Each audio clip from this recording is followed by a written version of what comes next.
काळ्या विहिरीचं रहस्य. सह्याद्रीच्या डोंगर रांगांमध्ये वसलेल्या मोरगाव नावाच्या छोट्याशा गावात एक जुनी विहीर होती. गावकरी तिला काळी विहीर म्हणत असत. तिच्याबद्दल एक विचित्र गोष्ट प्रसिद्ध होती.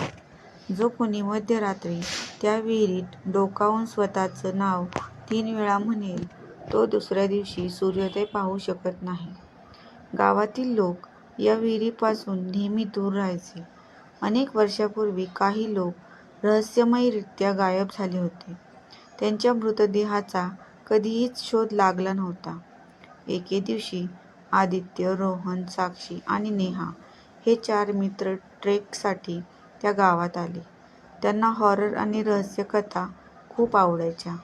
गावातील एका म्हाताऱ्या माणसाने त्यांना काळ्या विहिरीची गोष्ट सांगितली. त्या विहिरीत आत्मा राहतो. तो तुमच्या भीतीवर जागतो.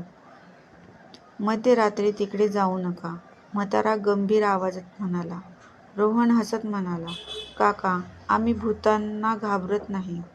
म्हातारा फक्त एवढंच म्हणाला, भूतांना घाबरण्याची गरज नसते, पण जी गोष्ट माणूस नसते तिला नक्की घाबरलं पाहिजे.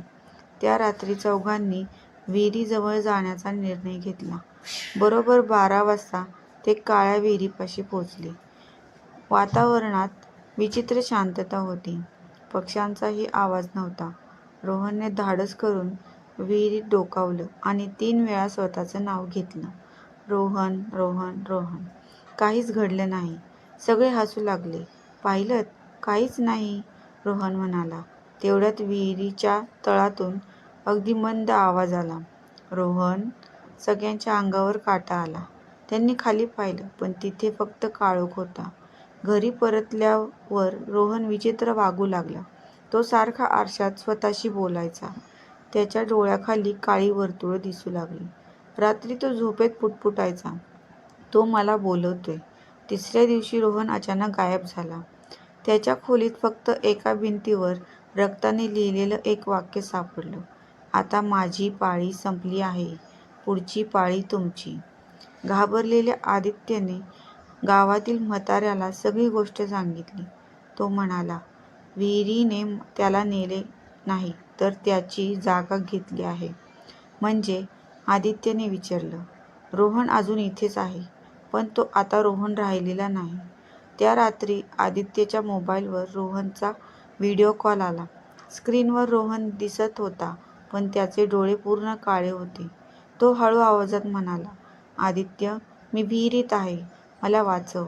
आदित्य आणि त्याचे मित्र मदतीसाठी विहिरीजवळ गेले. विहिरीतून रोहनचा आवाज येत होता, पण त्याच वेळी त्यांच्या मागूनही रोहनचा आवाज आला. मागे वळू नका. आता एकाच वेळी 2 रोहन बोलत होते. त्यांना समजलं की त्यांच्यापैकी एकही खरा नाही. अचानक नेहा मागे वळाली. तिच्यासमोर रोहन उभा होता. त्याचा चेहरा हळूहळू वितळत होता आणि त्याच्या जागी एक काळी भयानक आकृती दिसू लागली. ती हसत म्हणाली, मला फक्त एका शरीराची गरज होती. आता मला 4 मिळतील. अचानक विहिरीतून शेकडो हात बाहेर आले आणि नेहाला आत खेचून घेऊन गेले. आदित्य आणि साक्षी कसाबसा तिथून पळून गेले. दुसऱ्या दिवशी गावकरी त्यांना बेशुद्ध अवस्थेत सापडले. नेहा आणि रोहनचा कधीच शोध लागला नाही. आजही मोरगावात असं म्हणतात की मध्यरात्री काळ्या विहिरीजवळ गेलं तर विहिरीतून तुमच्याच आवाजात एक प्रश्न ऐकू येतो, तुझी जागा मला देशील का? आणि जर तुम्ही त्या आवाजाला उत्तर दिलंत, तर दुसऱ्या दिवशी गावात एक नवीन चेहरा दिसतो, पण तो माणूस नसतो.